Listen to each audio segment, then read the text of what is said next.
மன்மதனின் முகவரி Plato shirts 6 முதல் 60 வரை. மன்மதனின் முகவரி பிளாட்டோ ஷர்ட்ஸ். மதுரை மகபூபாளையத்தில் உள்ள காங்கிரஸ் நிர்வாகியின் இல்லத்திற்கு வருகை தந்த சிவகங்கை நாடாளுமன்ற உறுப்பினர் கார்த்திக் சிதம்பரம் செய்தியாளர்களை சந்தித்து பேசுகையில் 543 தொகுதி இருக்கு, 272 தொகுதி எந்த கூட்டணி ஜெயிக்குதோ, எந்த கட்சி ஜெயிக்குதோ அந்த கூட்டணியின் தலைவர் தான் இந்தியாவுக்கு பிரதமர். அரசியல் சாசனம் அதை யார் வேண்டும்னாலும் அச்சீவ் பண்ணாங்கன்னா அவங்க பிரதமர் ஆகலாம். அதுதான் அந்த நம்பரை அச்சீவ் பண்ணணும். 272 இண்டிவிஜுவலா அச்சீவ் பண்ணணும், இல்லாட்டி கலெக்டிவா அச்சீவ் பண்ணணும்.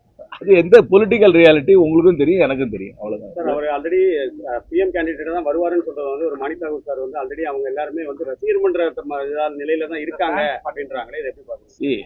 அவங்களுக்கு அவங்களுடைய கட்சி தலைமை மீது ஒரு பெரிய அன்பு, பாசம், எதிர்பார்ப்பு, ஒரு அபிமானியம் இருக்கின்றத முழுமையா ஏத்துக்கிறாங்க. இது அவங்க பார்ட்டியில என்ன சொல்றாங்கன்றது it makes no difference to the public discourse. இன்னைக்கு பப்ளிக் டிஸ்கோர்ஸ்ல நீங்க என்ன கேட்கணும்? பாலிசி பத்தி கேட்கணும், சட்டத்தை பத்தி கேட்கணும். ஒரு பார்ட்டிக்குள்ள இருக்கிற அவங்களுடைய விருப்புகளுக்கெல்லாம் it makes no difference to me. எனக்கு என்ன, it has no concern to me. எல்லாருக்குமே 4 வீலர் பிளஸ் அந்த அலவன்ஸ் எல்லாம் இன்க்ரீஸ் பண்ணி அனௌன்ஸ் பண்ணிருக்காரு. கவர்மெண்ட் ஃபங்க்ஷனரிஸ்க்கு இன்ஃப்ராஸ்ட்ரக்சர் கொடுக்கணுன்றதை நான் முழுமையாக ஏற்றுக்கிறேன். ஒரு பொறுப்பில் இருக்கவங்களுக்கு இன்ஃப்ராஸ்ட்ரக்சர் கொடுக்கணும். பார்லிமெண்ட்ல எப்படின்னாக்க பெரும்பாலான எம்பிகளுக்கு டெல்லியில கார் இருக்காது. ஆனால் பார்லிமெண்ட்ல ஒரு கார் பூல் இருக்கு. அது எப்படின்னா ஏர்போர்ட்ல வந்து பிக்கப் பண்ணிக்கும், அவங்க தங்குற இடத்துல இருந்து பார்லிமெண்ட்டுக்கு வந்து அந்த கார் வந்துட்டு அவங்கள இறக்கி விடும். எந்த நேரத்தில் வேணா அவங்க பார்லிமெண்ட்ல இருந்து வீட்டுக்கு போகலாம். அது கார் பூல், அதுதான் சிஸ்டம். ஏன்னா இருக்கிற எல்லா எம்பிக்கும் வெளியூர்ல இருந்து வர எம்பி யாருக்கு, பெரும்பாலான எம்பி கார் இருக்காது. இந்த மாதிரி சென்னையில வசதி இல்லாதவர்களுக்கு ஒரு வசதி பண்ணி கொடுக்கலாம். இது வந்து இந்த வண்டி வந்து சென்னையில பண்ண கொடுக்க போறாங்களா இல்ல தொகுதிக்குள்ள சுற்றுப்பயணம் செய்வதற்காக கொடுக்குறாங்களா எனக்கு தெரியல. வசதி இருப்பவர்கள் இதை வந்து இந்த ஃபெசிலிட்டிஸை அவைல் பண்ணாம வந்து ஒரு 75-year-old பொலிட்டிக்கல் பார்ட்டி அவங்களுக்குள்ள என்ன ரீஸ்ட்ரக்சரிங் பண்ணிக்கிறாங்க, இன்னைக்கு இருக்கிற பொலிட்டிக்கல் சிஸ்டத்துக்கு, அவங்க பொலிட்டிக்கல் ரியாலிட்டிக்கு எப்படி ரியாக்ட் பண்றாங்கிறது அவங்களுடைய லுக் அவுட். டிவிகே மாடலை ஃபாலோ பண்றாங்கன்னு எப்படி சொல்ல முடியும்? அவங்க ஸ்ட்ரக்சர் வேற, இவங்க ஸ்ட்ரக்சர் வேற, அவங்களுடைய பொலிட்டிக்கல் ஹிஸ்டரி வேற, இவங்களுடைய பொலிட்டிக்கல் ஹிஸ்டரி வேற. கம்பேரே பண்ண முடியும். 100 நாள் ஆட்சி டிவிகே கவர்மெண்ட் டெங் ஜியாபிங்க வந்து கேட்டாங்க, சைனீஸ் ரெவல்யூஷனை பத்தி நீங்க என்ன நினைக்கிறீங்கன்னு கேட்டாங்க. மாசேத்துங் நடந்த சைனீஸ் ரெவல்யூஷனை பத்தி டெங் ஜியாபிங்க கேட்டாங்க. அவர் சொன்னார் 100 ஆண்டுகள் போகட்டும், அதுக்கப்புறம் கருத்து சொல்றேன்னு சொன்னார். நீங்க 100 நாளைக்கு அப்புறம் என்ன கருத்து கேட்குறீங்க?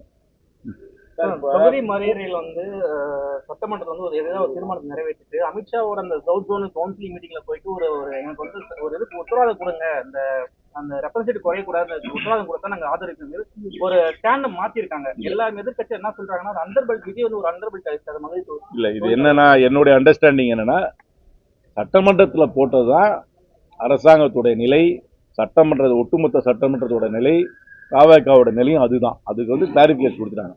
அன்னைக்கு chief ministers conference, southern chief ministers கான்ஃபரன்ஸ்ல அவங்க படிச்சது கொஞ்சம் கான்ட்ரடிக்டரியா இருந்தது. அது என்னை பொறுத்த வரைக்கும் இவங்க ஒரு இன்எக்ஸ்பீரியன்ஸ் கவர்மெண்ட், அதிகாரிகள் வந்து கொஞ்சம் கொடுக்கறத அது அப்படியே கொஞ்சம் வாசிச்சிடுறாங்க. அது இவங்களுக்கு இன்னொரு பொலிட்டிக்கல் அஃபேர்ஸ் கமிட்டி எல்லாம் வரல. நார்மலா எப்படின்னா சீஃப் மினிஸ்டரோ பிரைம் மினிஸ்டரோ ஏதாவது இந்த மாதிரி கான்ஃபரன்ஸ்ல படிக்கிறாங்கன்னா அது அதிகாரிகள் தான் தயார் பண்ணுவாங்க. அதை தயார் பண்றத பொலிட்டிக்கல் அஃபேர்ஸ் கமிட்டியில வைப்பாங்க. அதை வச்சு அதை பார்த்துட்டு ஒரு சீனியர் மினிஸ்டர்ஸ் 3-4 பேர் கிளியர் பண்ணதுக்கு அப்புறம் தான் சீஃப் மினிஸ்டரோ பிரைம் மினிஸ்டரோ படிப்பார். அந்த ஸ்ட்ரக்சர்ல அவங்களுக்கு இல்லாத காரணத்துக்காக தான். அதான் நீங்க முன்னாடியே பாத்தீங்கன்னா லெஃப்ட் பார்ட்டிஸ் சிஜேபி போடுற ப்ரொட்டஸ்ட்ல கலந்து கூடாதுன்னு ஒரு விஷமமான ஒரு கம்யூனிகே வந்துச்சு. இதெல்லாம் வந்து over reach of the bureaucracy. அந்த பியூரோக்ரசிக்கும் இவங்களுக்கும் இன்னும் இவங்க பொலிட்டிக்கல் அத்தாரிட்டி ஓவர் த பியூரோக்ரசியை இன்னும் இவங்க எக்ஸசைஸ் பண்ண ஆரம்பிக்கலன்னு தான் எனக்கு தெரியுது. போக போக ஒரு பொலிட்டிக்கல் ரிதம் இவங்களுக்கு வரும்னு நம்புறேன். ஆனா இது வந்து இந்த பியூரோக்ரஸியோட ஓவர் ரீச்சா தான் பாக்குறேன். கவர்மெண்டோட பொசிஷன், அசம்பிளியோட பொசிஷன், அவர்களோட பொசிஷனும் 543 தொகுதி தான் இருக்கணும் இந்தியன் பார்லிமெண்ட்ல. அந்த ஃப்ரீஸ் இன்னும் 25 வருஷம் தொடரணும். அதுல 39 தொகுதி தமிழ்நாட்டுக்கு இருக்கு. அதிகாரிகள் நினைவு கொடுத்தாலுமே விஜயுடைய கவனம் இல்லாம அவர் அதாவது சொல்றேன், நார்மலா எப்படின்னாக்க இதெல்லாம் ஒரு பொலிட்டிக்கல் அஃபேர்ஸ் கமிட்டின்னு ஒரு கேபினெட்ல இருக்கும். இதெல்லாம் நீங்க வந்து நரசிம்மராவ் டைமா இருந்தாலும் சரி, ராஜீவ் காந்தி டைமா இருந்தாலும் சரி, மன்மோகன் சிங் இருந்தாலும் சரி, ஒரு 3-4 சீனியர் மினிஸ்டர்ஸ் வந்து அதை கிளியர் பண்ணுவாங்க. ஏன்னா பிரைம் மினிஸ்டரோ சீஃப் மினிஸ்டரோ இந்த மாதிரி கான்ஃபரன்ஸ்ல படிக்கிறது ஆல்மோஸ்ட் பிகம்ஸ் பாலிசி. அதனால ரொம்ப கேர்ஃபுல்லா அதை பார்த்துட்டு வெளிநாட்டு ஒரு ஜனாதிபதியோட பேச்சுவார்த்தை நடக்கும்போதோ இந்த மாதிரி கான்ஃபரன்ஸ் போகும்போது ஒரு பொலிட்டிக்கல் அஃபேர்ஸ்க்கு முடியுமா அந்த ஸ்ட்ரக்சர்ஸ் எல்லாம் இவங்களுக்கு இன்னும் வரல. அந்த ஸ்ட்ரக்சர்ஸ்லாம் வராதனால பியூரோக்ரஸியோட ஒரு டாமினேஷன் இன்னும் இருக்குன்னு தான் நான் பார்க்குறேன். அதை இவங்க கரெக்ட் பண்ணிக்கணும்னு நான் கட்டுறேன். டிவிக்கேல மேலும் இன்னும் ஒரு 10 ஏடிஎம்கே எம்எல்ஏஸ் வந்து ஜாயின் பண்ணுவாங்கன்ட்டு அவர் செல்வட்டேன் சொல்லியிருக்காரு. தொடர்ந்து ஏடிஎம்கேஸ் வந்து அதை நான் ஏற்றுக்கவே இல்லை. முதல்ல வந்து ஃபர்ஸ்ட் ஆஃப் ஆல் டிவிக்கே வந்து இன்செக்யூரா இருக்கக்கூடாது. இந்த அரசாங்கம் 5 வருஷம் நடக்கும். இவங்களுக்கு எக்ஸ்ட்ராவா எந்த எம்எல்ஏவும் வேண்டாம். இவங்களுக்கே 106 பேர் இருக்கிறாங்க. அப்புறம் 11-12 பேர் மற்ற கட்சியில இருந்து ஆதரவு கொடுத்துட்டாங்க. இவங்களை தவிர்த்துட்டு யாரும் அரசாங்கம் அமைக்க யாரும் போறதில்லை. இவங்களுக்கு அந்த இன்செக்யூரிட்டியே வேண்டாம். இவங்களை ராஜினாமா செய்ய வச்சு இவங்க கட்சியில வந்து இடைத்தேர்தலை வச்சு இவங்க கட்சியில சேர்க்கிறத நான் வன்மையாக எதிர்க்கிறேன். அதை செய்யவே கூடாது. அது என்னை பொறுத்த வரைக்கும் அது வந்து அந்த தொகுதி மக்களுக்கு நடக்கும் அநீதியாக தான் பார்க்கிறேன். இதை வந்து நான் ஏற்றுக்கவே இல்லை. இது அவங்களுக்கு தேவையும் இல்லை. இந்த இன்செக்யூரிட்டி அவங்களுக்கு தேவையும் இல்லை. அவங்க ஒரு கட்சியில இருந்து ராஜினாமா, இப்ப தேர்தல் நடந்து 3 மாசத்துக்குள்ள ஒரு சட்டமன்ற உறுப்பினர் ராஜினாமா பண்ணிட்டு அது இன்னொரு கட்சிக்குள்ள போய் நின்று இடைத்தேர்தலை சந்திக்கிறத நான் ஏத்துக்கவே இல்லை. அதை வந்து நான் வன்மையாக எனக்கு பொறுத்தவரைக்கும் நிராகரிக்கிறேன். இதை குதிரை பேரமா பாக்குறீங்களா? என்ன பேரம் வேணா வச்சுக்கலாம். நீங்க எந்த பேரம் இதை நான் ஏத்துக்கல. இது வந்து என்னை பொறுத்த வரைக்கும் அந்த தொகுதி மக்களுக்கு நடக்கும் அநீதியாக தான் பார்க்கிறேன். அந்த மாதிரி ராஜினாமா பண்ணிட்டு ஒரு கட்சியில வந்து இன்னொரு கட்சியில சேர்றதையும் என்கரேஜ் பண்ணக்கூடாது. இவங்களுக்கு பொலிட்டிக்கல் ஸ்ட்ரென்த் இருக்கு. இன்ஃபேக்ட் இந்த மாதிரி ராஜினாமா பண்ணவங்க யாருக்கு அவங்க இடைத்தேர்தல சீட்டும் கொடுக்க கூடாது. 100 நாள்ல 5 வருஷம் கவர்மெண்ட் ஸ்மூத்தா நடக்கும். 5 வருஷம் இவங்களுக்கு 106 சீட் இருக்கு. மற்ற பார்ட்டிஸும் உங்களுக்கு சப்போர்ட் பண்றாங்க. 5 வருஷம் இவர் தலைமையில என்னை பொறுத்த வரைக்கும் கவர்மெண்ட் ஸ்மூத்தா நடக்கும்.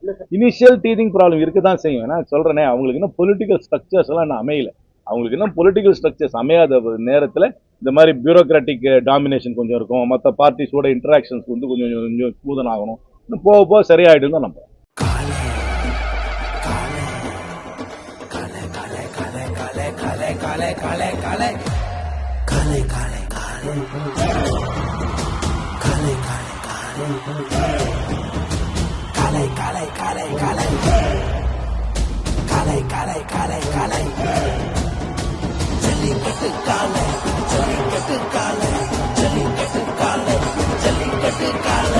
Jellicate Dhotis and shirts from the house of Plateau.